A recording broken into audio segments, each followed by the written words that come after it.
Okay, for the eyeball, for the sheep's eye, the white of the eye is going to be the sclera, and then we have the cornea. The cornea is kind of the first barrier that we need to cut in order to see the other structures. So the way that I'm going to do that is I'm going to come to the edge of the cornea, and hopefully I have sharp enough scissors to then make my first puncture, which was successful.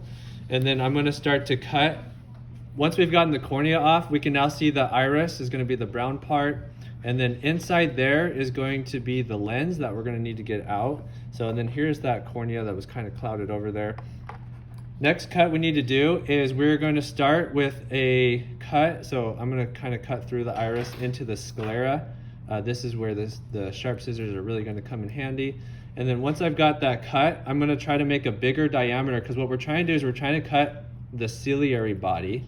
I can now take this part and start to flip it over, and we'll see that the lens and the vitreous humor is attached to it. Ooh, did not do very good there.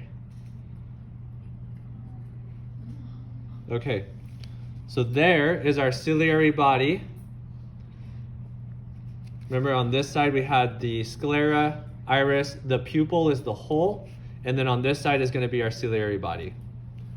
Now from here, I have the lens, I have the vitreous humor, so we can get that out. The retina is going to be wanting to come out also. I'm going to try to keep the retina preserved in there. There it goes. Okay, so there is my retina. And then if I peel the retina back, I'm going to find that choroid layer. And then if I keep peeling back, there's that tapetum lucidum, which is going to be that bluish green hue in there that's covering the choroid.